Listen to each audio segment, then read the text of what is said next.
बड़ी खबर यह है कि श्रीनगर के पुलिस कंट्रोल रूम में गृह मंत्री अमित शाह पहुंचे हैं।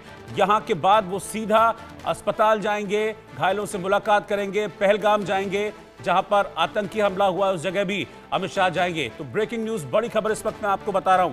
कल रात को ही गृह मंत्री अमित शाह श्रीनगर पहुंच गए थे। जैसे आतंकी हमला हुआ, आतंकी हमले के बाद प्रधानमंत्री नरेंद्र मोदी ने गृह मंत्री से बातचीत की, उन्हें कहा कि आप जाइए। और ये देखिए, ये जिन लोगों ने जान गंवाई है उनके प्रति अपनी संवेदनाएं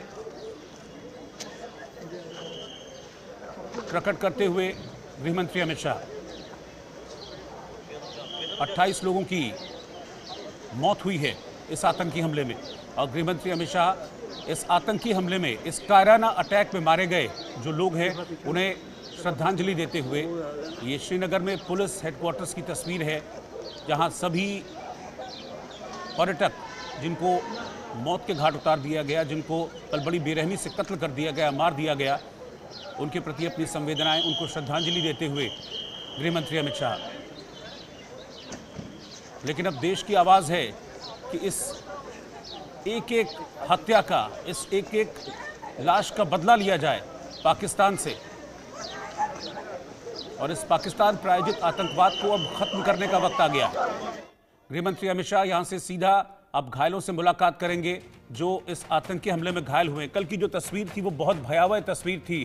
जगह जगह चीख पुकार मची हुई थी उस आतंकी हमले के बाद। लोगों को समझ में नहीं आ रहा था कि कैसे अपनी जान बचाएं। एक के बाद एक बड़े दर्दनाक वीडियो सामने आए थे। और इस वक्त आप देखिए, अगर सिक्योरिटी को देखेंगे तो पूरी तरीके से टाइट सिक्योरिटी है, क्योंकि अमित शाह इस वक्त श्रीनगर के पुलिस हेडक्वार्टर्स में पहुंचे हुए हैं जहां से वो पहलगाम जाएंगे। एक बार फिर से मैं वो तस्वीर आपको दिखा रहा हूं। ये उन लोगों की तस्वीर है जिन्होंने अपनी जान गंवाई है आतंकियों के इस कायराना हमले में। उन्हें श्रद्धांजलि दी अमित शाह ने, और इसके बाद वो घायलों से मुलाकात करने के लिए पहलगाम जाएंगे।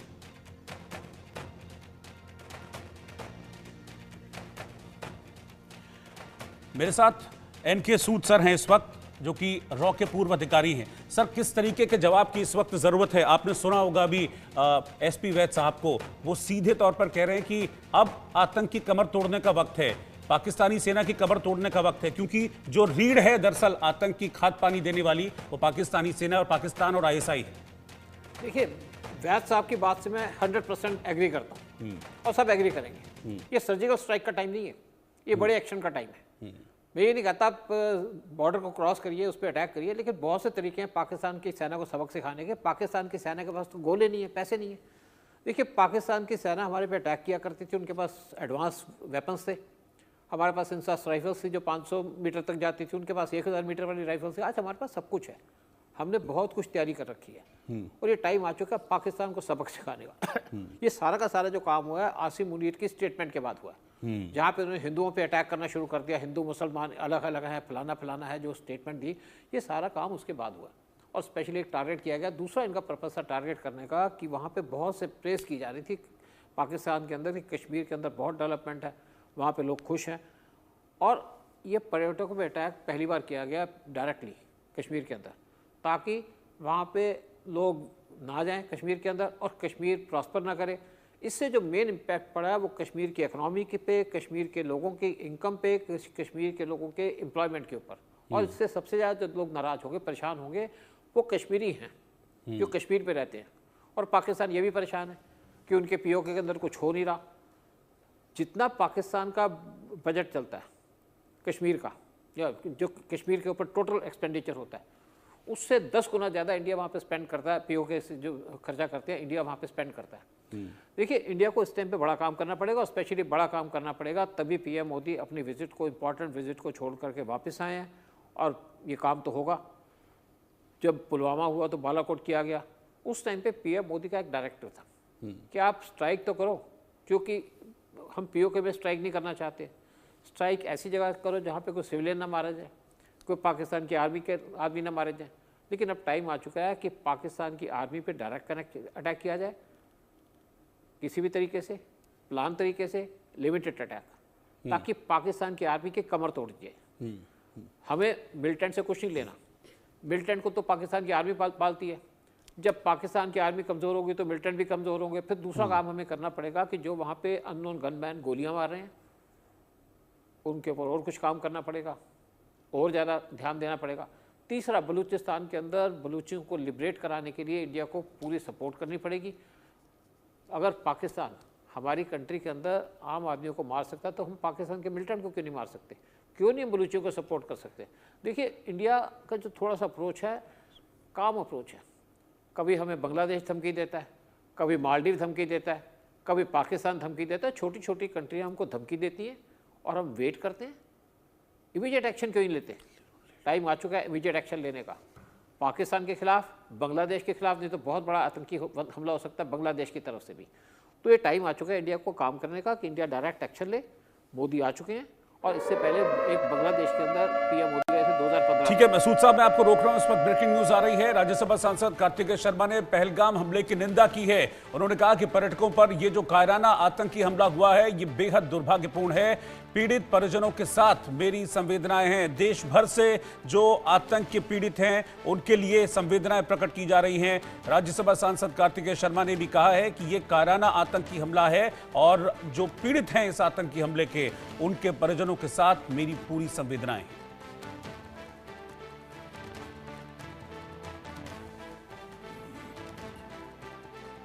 मेरा ऐसा मानना है कि कोई भी पक्ष हो विपक्ष हो, इस ऐसी जो ये बर्बरता की हरकत हुई है इसके पक्ष में नहीं आ सकता है और ये अमानवीय हरकत है। और मुझे लगता है कि भारत सरकार इस पे पुरजोर जवाब देगी और माननीय मोदी जी ने भी कहा है कि किसी को भी नहीं छोड़ा जाएगा जो इसके लिए जिम्मेदार है। तो किसी को छोड़ा नहीं जाएगा। जो लोग इस आतंकी हमले में शामिल हैं, जहां से साजिश रची गई यानी कि पाकिस्तान से, उसको भी मुंह तोड़ जवाब दिया जाएगा। मेरे साथ कुछ और खास मेहमान मुझे ज्वाइन कर चुके हैं। मेजर जनरल रिटायर्ड अनुज माथुर साहब इस वक्त साथ में हैं, सीनियर डिफेंस एक्सपर्ट, और मेरे साथ group captain retired doctor V N Jha इस वक्त साथ में हैं, सीनियर डिफेंस एक्सपर्ट, और मेरे संवाददाता अजय जांडियाल भी इस वक्त साथ में हैं। पहले मैं ग्राउंड पर चल रहा हूं अजय जांडियाल के पास। अजय, अब लगातार प्रोटेस्ट हो रहे हैं पाकिस्तान के खिलाफ और सबकी एक ही आवाज है कि पाकिस्तान के इलाज की जरूरत है। हम कह रहे हैं कि सिर्फ इलाज नहीं, इजराइल वाला इलाज होना चाहिए पाकिस्तान का।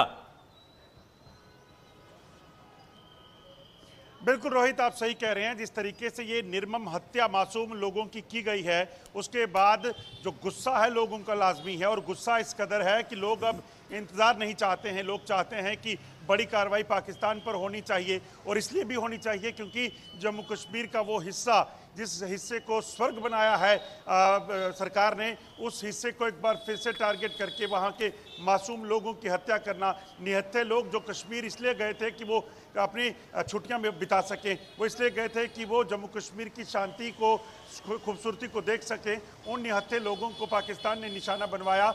ये अपने आप में बताता है कि पाकिस्तान किस तरह से कायरतापूर्ण हरकत के लिए जो है वो नीचे गिर सकता है। उन लोगों को उनके आई कार्ड देखकर, उनके नाम पूछकर, उनके मज़हब को जानकर उनकी हत्याएं की गई। रोहित, ये अपने आप में बहुत शर्मसार है। और पाकिस्तान जो अपने आप को बड़ा एक महान देश मानता है, जो कहता है कि हम वायलेंस नहीं चाहते। मैं आपको तस्वीरें प्रोटेस्ट की भी बताने की कोशिश करता हूँ रोहित, जो लगातार यहाँ चल रहे हैं। सड़कें जाम हैं और हर कोई जो है वो पाकिस्तान के खिलाफ आवाज़ बुलंद किए हुए है। आप देखेंगे जगह जगह पर इसी तरह से आपको आज पाकिस्तान के खिलाफ प्रदर्शनों को देखा जा रहा है, और हर कोई आवाज़ उठाकर एक ही बात कह रहा है कि पाकिस्तान के खिलाफ बड़ी कार्रवाई होनी चाहिए। ये तस्वीरें आप देखेंगे, ये तस्वीरें हैं जहां पर पाकिस्तान के खिलाफ नारेबाजी करते हुए यही मांग की जा रही है कि पाकिस्तान के खिलाफ बड़ी कार्रवाई जो है वो होनी चाहिए। यहाँ पर मेरे साथ कुछ प्रदर्शनकारी हैं, उनसे बात करते हैं। ये जो इलाका है, ये देखिए, ये तस्वीरें जो हैं, ये बताइए किस तरीके से रोष है लोगों में और लोग क्या चाहते हैं। देखिए, आपके सामने पूरे देश के अंदर रोष है। आज मुहिम को ज्ञापन सौंपे जा रहे हैं, प्रदर्शन किए जा रहे हैं, और जम्मू प्रोविंस पूर्ण रूप से बंद है। और मांग केवल एक है कि आप कुछ बड़ा करें। अब हमें सर्जिकल स्ट्राइक या एयर स्ट्राइक नहीं, अब हमें लाहौर के अंदर तिरंगा चाहिए। हमने एक बहुत बड़ी क्षति जो है वो पहलगाम के अंदर करवाई है। 28 लोग हमारे मारे गए हैं, 2 दर्जन के करीब घायल हैं। पुलवामा के बाद दूसरा ये सबसे बड़ा हमला है, ये बर्दाश्त से बाहर है। और जाते जाते आतंकवादियों ने मोदी को भी चैलेंज करने का काम किया है कि मोदी को बताना, इस प्रकार से बोल के गए हैं। हमारी सेना, पुलिस, पैरामिलिट्री फोर्सेस लगी हुई है, सर्च कार्डन कर रही हैं। जल्द ही 72 घंटों के अंदर इन आतंकवादियों को और इस वक्त एक ब्रेकिंग न्यूज आ रही है, जब मैं आपको रोक रहा हूं, बड़ी खबर इस वक्त की मैं आपको बता रहा हूं कि पहलगाम हमले के बाद बड़े स्तर पर ऑपरेशन चलाया जा रहा है। ऑपरेशन में सेना के साथ 5 और एजेंसियां हैं जो मिलकर इस ऑपरेशन को चला रही हैं। पहलगाम के जंगलों में इस वक्त सेना का सर्च ऑपरेशन जारी है। बड़े स्तर पर यह सर्च ऑपरेशन चल रहा है। सेना और 5 एजेंसियां मिलकर यह सर्च ऑपरेशन चला रही हैं। इसमें इंटेलिजेंस ब्यूरो और एनआईए की टीम भी शामिल है। बीएसएफ और सीआरपीएफ भी इस बड़े ऑपरेशन में सेना के साथ शामिल हैं। मैं जनरल अनुज माथुर के पास चल रहा हूं। जनरल माथुर, अब किस तरीके से जवाब दिया जाए इसका? अब वक्त है आतंकी कमर तोड़ने का। हमने बहुत पेशेंस दिखाया, हमने बहुत हर चैनल को खोल के रखा, बातचीत के चैनल को भारत ने हमेशा ओपन रखा कि नहीं, पड़ोसी है तो बातचीत के जरिए हम सुलझाएं, लेकिन ये नहीं मानने वाले हैं। ये इसी तरह की हरकत कर रहे हैं और फिर इन्होंने दिखा दिया कि ये कायर हैं, ये डरे हुए हैं, क्योंकि डरा हुआ शख्स, डरे हुए आतंकी इस तरह की हरकत करते हैं। बिल्कुल रोहित, मैं आपसे पूरी तरह सहमत हूं। देखिए, आपके चैनल पे कुछ महीने पहले मैंने ये कहा था कि जिस प्रकार से पाकिस्तान लगातार हरकतें करता चला जा रहा है, उसके बाद सीज फायर का कोई औचित्य नहीं रह जाता। हमको इसका जवाब सही प्रकार से देने की आवश्यकता है, और शायद अगर हमने उस समय कोई जवाब सही दिया होता कठुआ के बाद या राजौरी के बाद, तो ये चीज नहीं होती। देखिए, मैं अब आपको 2-3 बातें और बताता हूं कि क्या होता है कि जब तक आप इस प्रकार की हरकत का कोई माकूल जवाब दें, अब कई बार अभी भी आप भी कुछ लोग बोल रहे थे कि उनमें पाकिस्तान शामिल है। पाकिस्तान शामिल नहीं है, पाकिस्तान ने किया है।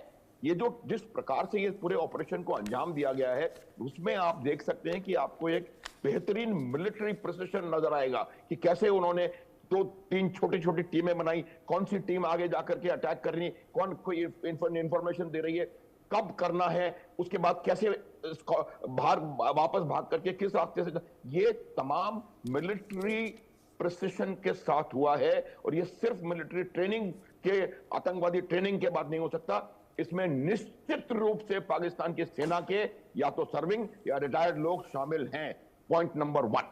पॉइंट नंबर 2 है, उसी के साथ साथ जब ये यहां पर हुआ, इन्होंने तत्ता पानी में सीज फायर का वायलेशन किया और उन्होंने एक इन्फिल्ट्रेशन अटेम्प्ट किया उड़ी बारामूला में। तो वो ये तमाम चीजें जब इनको आप एक साथ दिखेंगे पूरे। सर आपको रोक रहा हूं इस पर, क्योंकि एक के बाद एक ब्रेकिंग न्यूज आ रही है। और पहलगाम हमले पे एक और बड़ा खुलासा सूत्रों के हवाले से हुआ है कि ये आतंकी किश्तवाड़ के रास्ते से घुसे थे। इस वक्त की ब्रेकिंग न्यूज, बड़ी खबर मैं आपको बता रहा हूं। ये मैं पहले ही आपको बता चुका हूं कि इस आतंकी हमले में करीब 10 आतंकी शामिल थे, जिनमें 6 पाकिस्तानी और 4 कश्मीरी आतंकी थे। लेकिन अब जो जानकारी मिल रही है वो ये है कि किश्तवाड़ के रास्ते ये आतंकी घुसे थे। पीर पंजाल की पहाड़ियों से इन्होंने एंट्री ली और फिर उसके बाद इस तरह के अटैक को अंजाम दिया, जिसके बारे में अभी जनरल माथुर बता रहे थे कि छोटी छोटी टीमें बनाई और उसके बाद इस बड़े आतंकी हमले को पूरे प्लान्ड तरीके से इन लोगों ने अंजाम दिया, जिसमें 28 लोगों की मौत हुई है, 28 लोगों को कत्ल कर दिया गया। हालांकि इसके बाद भारत की तरफ से, सेना की तरफ से एक्शन हुआ और बारामूला में जो घुसपैठ की कोशिश की जा रही थी उसको पूरी तरह से खत्म किया और 2 आतंकियों को मार गिराया। ये जो तस्वीर आप देख रहे हैं, ये कल के आतंकी हमले की तस्वीर है। ये आतंकी कल के अटैक में शामिल था। उन 10 आतंकियों में से ये भी एक आतंकी था जिसने पहलगाम में पर्यटकों पर गोलियां बरसाई और टूरिस्टों को, 28 टूरिस्टों को मौत के घाट उतार दिया गया। इनके हाथों में AK-47 जैसी राइफल्स ही स्वचालित हथियार, जिसके जरिए इन्होंने ये अटैक किया। और उसके बाद की जो तस्वीर हमने देखी कि 28 लोगों की मौत हो गई, लाशें वहां पर बिखरी हुई थी। जिस तरीके से इन्होंने इस अटैक को अंजाम दिया, तो पूरा प्लान ये अटैक था। किश्तवाड़ के रास्ते पीर पंजाल की पहाड़ियों से ये लोग घुसे और फिर उसके बाद एक बड़े आतंकी हमले को इन लोगों ने अंजाम दिया। तो ब्रेकिंग न्यूज इस वक्त की आपको बता रहा हूं, लगातार इस पर अपडेट सामने आ रहे हैं। एनआईए की टीम इस वक्त मौके पर है, जांच कर रही है। सुरक्षा एजेंसियां लगातार जो आसपास का एरिया है उसमें सर्च ऑपरेशन चला रही है। सीआरपीएफ है, बीएसएफ है, इसके अलावा इंटेलिजेंस ब्यूरो है, एनआईए की टीम है, सेना है। ये 5-5 एजेंसीज मिलकर वहां पर इस वक्त ऑपरेशन चला रही हैं और आतंक के खिलाफ एक बड़े प्लान की तैयारी की जा रही है। मेरे साथ डॉक्टर वीएन झा भी हैं। डॉक्टर वीएन झा, मैं आपके पास आ रहा हूं। ख्वाजा आसिफ का ऐसे वक्त में यह कहना, छोड़ दीजिए संवेदना अपनी जाहिर करने से तो गए और हमें नहीं चाहिए उनकी संवेदना, जिन्होंने इस हमले को अंजाम दिया, वो ये कहते हैं कि हमारा कोई हाथ नहीं है इस हमले में। ये क्या दिखाता है कि वही हैं? रोहित जी, कोई कुछ कहे मेरा सोचना थोड़ा सा अलग है। अपनी बात शुरू करने से पहले मेरी संवेदनाएं और मैं प्रार्थना करता हूँ दिवंगत आत्माओं की शांति के लिए और उन परिवारों को भगवान शक्ति दे सकें की। दूसरी चीज़, ये जो अटैक हुआ है ये धर्म पूछ के उसके बाद अटैक किया गया है, मतलब ये हिंदू और हिंदू धर्म पे अटैक है। और ये भी कहा गया है कि ये मोदी को बता देना, मतलब कहीं न कहीं इसमें एक पॉलिटिकल एंगल भी है। आज के दिन में जैसे सारे विशेषज्ञ आपको कह रहे हैं कि पाकिस्तान आर्मी द्वारा संचालित है, तो पाकिस्तान आर्मी द्वारा संचालित वहाँ के जो 43 जिहादी ऑर्गेनाइजेशंस हैं वो आज के दिन से नहीं है। आज से आप 10 साल पहले चले जाइए, जब इमरान खान यूएसए गए थे तो ट्रंप को उन्होंने डायरेक्टली कहा था कि हमारी धरती पे 43 जिहादी ऑर्गेनाइजेशंस हैं और लगभग 30-40 हज़ार जिहादी हैं। जिहादी कौन हैं? मैं एक बार फिर से मैं अपनी बात को एक चीज़ बताता हूँ कि सारे जिहादी मुसलमान हैं, लेकिन सारे मुसलमान जिहादी नहीं हैं। मैं आर्म फोर्सेस से आया हूँ, मैं इसलिए आपको बताता हूँ कि हमारे आर्म फोर्सेस में हमारे साथ में बहुत सारे ऐसे मुस्लिम ऑफिसर्स थे, मुस्लिम जवान थे जो हमसे भी ज़्यादा देश के लिए जान देने के तैयार हैं। लेकिन ये देश के लिए जान देने वाली बात नहीं है, ये हिंदू और हिंदू धर्म पे अटैक है। तो हिंदू और हिंदू धर्म पे अटैक करने वाले कौन है? ऑफ कोर्स पाकिस्तान, आपने कहा कि वो ये चीज़ करेगा, लेकिन हमारे यहाँ भी जयचंद हैं। आप याद कीजिए, अभी ध्यान हटाने के लिए अभी मुर्शिदाबाद की घटनाएं चल रही थी। मुर्शिदाबाद में जो कुछ हो रहा था वो हिंदुओं पे अटैक था, हिंदू धर्म पे अटैक था। और कुछ लोग कहते हैं, मेरी भाषा में मत जाइए, शायद मेरी भाषा में बहुत अच्छे हिंदी वर्ड्स नहीं है, तो भाषा में थोड़ी सी गलती कहीं होगी। हमारे यहाँ पे ये भी मानना है कि हिंदुओं को और हिंदू धर्म को गाली देने वाले यहाँ पे बहुत सारे लोग हैं। चाहे आप पॉलिटिकल लीडरशिप ले लीजिए, हिंदुओं को गाली देने वाले बंगाल में एक कहते हैं शायद डायन है, चुड़ैल है, वो भी है, और उसके बहुत समर्थित लोग हैं। ये भी पॉसिबल है कि मुर्शिदाबाद से ध्यान हटाने के लिए यहाँ पे कुछ की गई हुई हो, क्योंकि आज के दिन में बंगाल की जो इंटरनेशनल बॉर्डर है वो बांग्लादेश से मिलती है, और हाल ही में पाकिस्तान के ISI के चीफ वहाँ पे गए हुए हैं, और पाकिस्तान के चीफ के पास में पूरी की पूरी जो जिहादी तंत्र है वो है। हो सकता है कि वहाँ से भी आए हुए हैं। आपने कहा किश्तवाड़ से आए हैं, फेयर इनफ, इन्वेस्टिगेशन बताया कि ये कहाँ से आए हुए हैं। तो ये सारे तंत्र हैं, और हम जो भी करेंगे, अगर मिलिट्री कुछ करेगी तो ये this will be the treatment of a symptom. Military Jammu Kashmir में पिछले 35 साल से काम कर रही है। अगर ये सिर्फ मिलिटेंसी होती तो ये कब की खत्म हो गई होती। ये सिर्फ मिलिटेंसी नहीं है, इसमें जिहाद का एंगल है, और जिहाद को किस तरह से खत्म करना है शायद ये भारत सरकार अब तक नहीं समझ पाई है। आप आज से लगभग 1 साल पहले एक आर्टिकल छपी थी एक छोटी सी मैगजीन में, द काउंटर व्यूज, लिखा था कि gross violation of fundamental rights in the versus of Quran. उसमें उस आर्टिकल में 26 ऐसे आयतें दी गई हैं जो कहता है कि आप जिहाद माउंट करो, जो इस्लाम को नहीं मानने वाले हैं उसके ऊपर में आप अटैक करो। रिजवी ने एक पिटीशन फाइल की थी सुप्रीम कोर्ट में। मैं अपनी सर, मैं आपको रोक रहा हूँ, एक ब्रेकिंग न्यूज इस वक्त आ रही है, मैं आपको रोक रहा हूँ। बड़ी खबर यह है कि पहलगाम आतंकी हमले के बाद बीजेपी ने बड़ा फैसला लिया है। देश भर में आज बीजेपी के सभी कार्यक्रम रद्द कर दिए गए हैं। आज होने वाले जो भी कार्यक्रम थे, सभाएं थी, रैलियां थी, या जो भी कार्यक्रम थे, उनको आज सभी प्रोग्राम्स को रद्द कर दिया गया है। पहलगाम में बड़ा आतंकी हमला हुआ जिसमें हमने अपने 28 लोगों को खोया है। 28 लोगों की जान पहलगाम के इस आतंकी हमले में गई है। उसके बाद ये फैसला बीजेपी की तरफ से लिया गया कि देश भर में आज जो भी उनके कार्यक्रम होने वाले थे उसको रद्द कर दिया गया। पूरे देश में इस वक्त शोक का माहौल है। जिस कायराना अटैक को कल अंजाम दिया गया और उसमें 28 लोग मारे गए, उसके बाद से पूरा देश शोक में भी है, लेकिन साथ ही साथ गुस्से और नाराजगी वाली फीलिंग भी है। और लोग ये कह रहे हैं कि इस मामले में अब फौरन एक्शन होना चाहिए, फौरन रिटेलिएशन होना चाहिए। जनरल अनुज माथुर भी इस वक्त मेरे साथ हैं, उनके पास में चलूं उससे पहले मैं 4 तस्वीरें जरा आपको दिखा दूं कि ये देखिए, पहला तस्वीर ये बता रही है कि उस टूरिस्ट स्पॉट जहां पर अटैक हुआ, इलाके में इस वक्त सर्च ऑपरेशन चल रहा है। 5 एजेंसीज लगी हुई हैं जो इस सर्च ऑपरेशन को अंजाम दे रही हैं। पर्यटकों पर देखिए कैसे अंधाधुंध फायरिंग हुई थी और कल चीख पुकार वहां पर मची हुई थी, लाशें जगह जगह वहां पर बिखरी हुई थी और बाद में पता चला कि कुल 28 लोग थे जिनकी मौत इस आतंकी हमले में हुई है। सुरक्षा बलों ने इस वक्त पूरे इलाके को घेरा हुआ है और 5-5 एजेंसियां आपस के कोऑर्डिनेशन से इस इलाके में ऑपरेशन चला रही हैं। अब तक की जानकारी के मुताबिक टीआरएफ द रेजिस्टेंस फ्रंट ने इस अटैक की जिम्मेदारी ली है, जो कि लश्कर का ही एक ब्रांच है, लश्कर का ही एक शाखा है जिसने इस अटैक को अंजाम दिया है।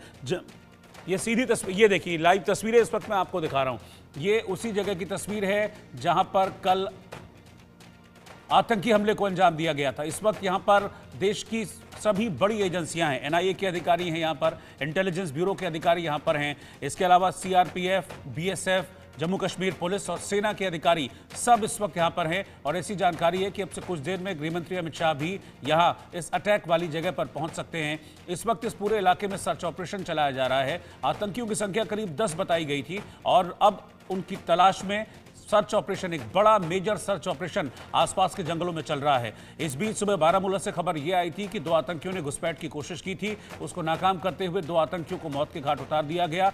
लेकिन अब यहां पर जांच कर रही है एनआईए और इसके साथ ही साथ इस पूरे इलाके में, आसपास के एरिया में, क्योंकि देखिए आसपास के एरिया में जंगल है, तो यहां पर सर्च ऑपरेशन इस वक्त एक मेजर सर्च ऑपरेशन चलाया गया है। इसमें हेलीकॉप्टर्स को लगाया गया है, ड्रोन्स के जरिए मदद ली जा रही है ताकि ऊपर से पिक्चर को कैप्चर किया जा सके और कहीं भी अगर किसी तरह की कोई आतंकी मूवमेंट दिखती है तो उस पर फौरन एक्शन लिया जा सके। जनरल अनुज माथुर के पास चल रहा हूं। जनरल माथुर, किस तरह के रिएक्शन की अब जरूरत है?